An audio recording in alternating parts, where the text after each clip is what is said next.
And here now, Tammy Bruce, Washington Times columnist and radio talk show host. She is also a Fox News contributor. And Dr. Wendy Osefo, political commentator and professor at Johns Hopkins University. Good to see you both. Tammy, I'll start with you. How is it that you and me and Wendy and everybody else in America tonight are paying for the lousy behavior of a few on Capitol Hill? Well, look, this is the government. This is where you've got a lot of power, of course, a lot of influence, and a lot of money. Congress always, all they spend is money that's not their own. Why would they decide to spend their own money in this regard? We see this as the kind of course, whether they waste our money or in this kind of a case, protect themselves using it. But I do find it rather amusing that suddenly everyone in Congress, or a few at least, are really outraged about the fact that this has been going on. This has been going on since at least 1995. So they know that this is how it's been 20 years. What was suddenly wrong with using taxpayer money versus 10, 20 years ago when they knew it was happening? All of this, though, is, I think, a little bit of faux outrage. Congress, we know, of course, does not take its responsibility seriously, let alone when it comes to their own misbehavior.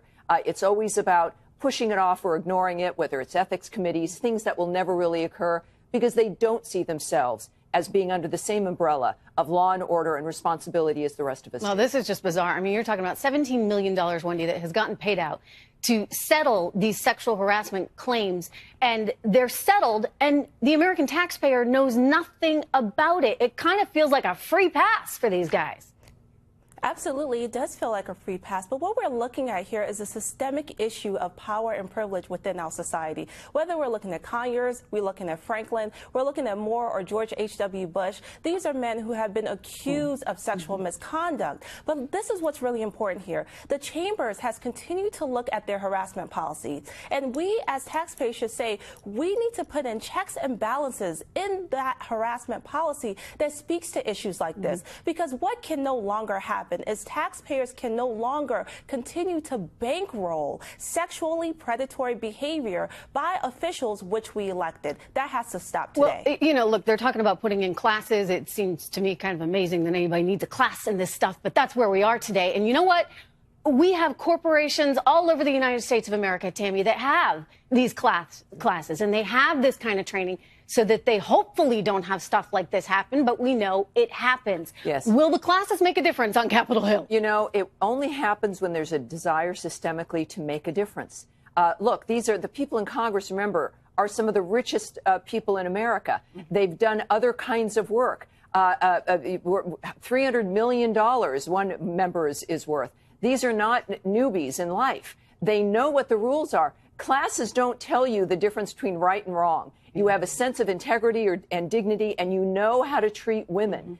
That becomes the issue. Why is it, and it is systemic, I agree with my sister here on the other side, that this is a cultural dynamic. And you notice when there's unlimited power and money, like in Hollywood, like in journalism, and, of course, in Congress. It's interesting, isn't it? When you have billions of dollars and extraordinary power, but it's also in other industries at different kinds of levels. But as a society, this conversation has to happen so that other women know that you are not alone, and so that men who have thought, because it has been normal for so long, that maybe this is just normal life. I think a lot of men are getting an education that it's not normal any longer. Important that that happens. It's important for every woman in America. It's important for every man in America and any father of daughters.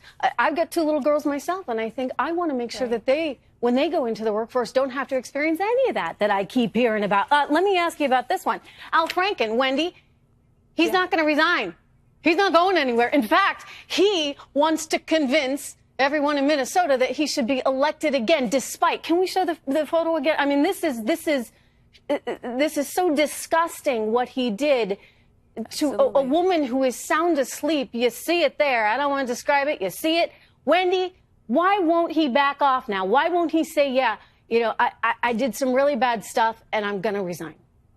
Well, this goes to that behavior again, this sense of entitlement. He's not going to resign, and I actually heard a retort that said, well, if he resigns, then other people who've been accused should resign. It's going back to this, like, elementary school behavior where it's like, no, you do it, no, you do it. And quite frankly, this is a bigger issue. This is about misconduct. This is about women. But let me say something here that's really important. Even though, so far he's had two women who have given back the money that he's helped them raise within their campaign, history has shown us that when men who are in these positions of power do something, it doesn't necessarily tank their career. Bill Clinton had an approval rating between 34 and 62% before his impeachment proceedings. After the hearings, his approval rating went up to 74%. It was a historical high. So, I mean, Al Franken is not just one person who's done this. We've seen this time and time again.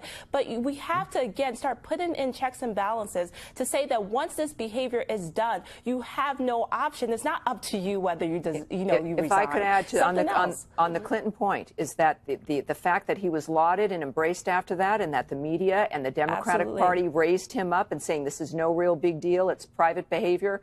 This is the chickens coming home to roost. It sent that message over the last generation that this, if you put out enough messages about the feminist agenda or women's rights, you can then do whatever you want, effectively ruining individual women's lives in the name of the collective. And I think most of us now are rejecting that notion. Yeah, well, it's such a shame. Absolutely. I never understood it at the time. I consider myself a feminist, and I've always been proud of that. Trish. But they have taken that term and they've turned it into something else. And the idea that so-called feminists would come to Bill Clinton's defense and allow that young woman to be tarred and feathered the way she was, that's just wrong. Anyway, good to see you both tonight. Thank you very much. An important discussion indeed. Up next. And President Trump renewing his call for the travel ban and border wall after the mosque attack that killed more than 300 people in Egypt. He also tweeted this: "The world cannot tolerate terrorism. We must defeat them militarily and discredit the extremist ideology that forms the basis of their existence." Exclamation point. Joining me now is our Asia analyst, Gordon Chang. He's the author of Nuclear Showdown: North Korea Takes on the World. Always great to have you here, Gordon. Thanks, Laura. So obviously we've got a lot to digest with what has happened over these last few days. So as we watch this horrific situation in Egypt unfold, 305 people dead in this. It is so hard to look at this story, to think about the children. Let's just start with, what do you think about President Trump's tweets on this? I think he was absolutely correct when he talked about militarily defeating the terrorists. Egyptian President El-Sisi actually talked about the same thing. He said, what we need to do is use brute force. In the Pentagon, they talk about winning hearts and minds and 3 cups of tea, but the terrorists obviously believe that this is a military matter. They're using guns and explosives, and we should view it in the same way. Now, we defeated in large measure ISIS in the sense of taking their caliphate and shrinking it to really a very small portion of Syria and Iraq. And now these terrorists are going all over the place, and because of that, you have the incidents like the one in Egypt. But over time, I think that the ISIS is going to lose its allure because it lost militarily at Raqqa and Mosul and other places. Right. And, as we do track the movements and actions of ISIS overseas, at times it seems as though things might be kind of settling down in some regard. But then you have this event that happened, and you mentioned losing their footing in Raqqa. We've got the mosque attack. So what do you think the real story is? In terms of the numbers and the power and the strength that is going on right now with ISIS, where are we really? Well, I think that we're winning, but obviously this is something where you can't declare final victory because you no longer have that big caliphate. You no longer have what looks like a nation state.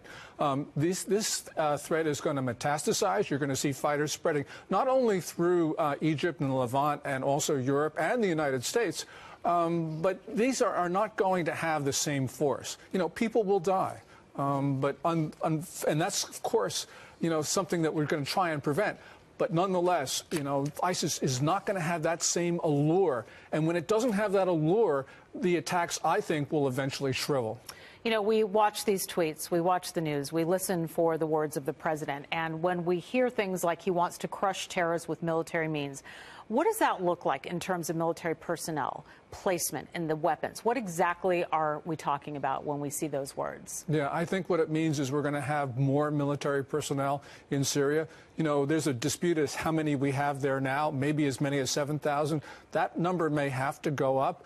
We're going to have to do these things. You know, in 2014, in January, when President Obama said that ISIS was the JV, you know, and we had reduced our footprint in Iraq, well, ISIS became a real threat. They actually established a caliphate. It looked like it had a lot of territory, controlled a lot of money, oil and the rest of it, and it was only through military action that we were able to shrink that along with the countries that we're working with.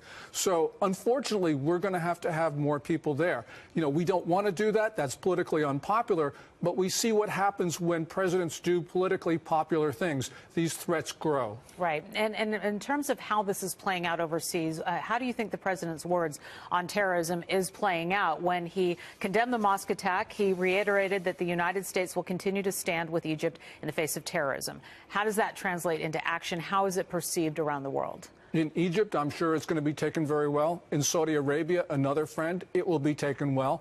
Countries like Iran are not going to like it. You know, they fuel some of this terrorism with their links with Hezbollah.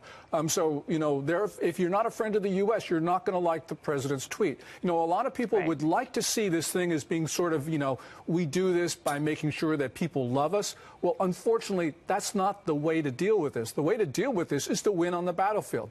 You kill the enemy, you capture them, or you force them into retirement. That's an unfortunate reality, but that's the way it is. What was your reaction when you first saw the news on the mosque? When you woke up, when we all woke up and we heard what happened and we saw the numbers begin to rise and to this great number of over 300? Yeah, it's horrific, and we never get used to it, Right. Regardless of what happens, because you see the children and the rest of it. This is just something that is going to shake us to our core as long as it continues. It has to stop. Has to stop. It has to stop. Well, hopefully we will have some sort of resolution. We will have, you know, some answers here as we move forward with this unfortunate story. Gordon Chang, thank you so much for being with us here today. Thanks, Laura. Appreciate it.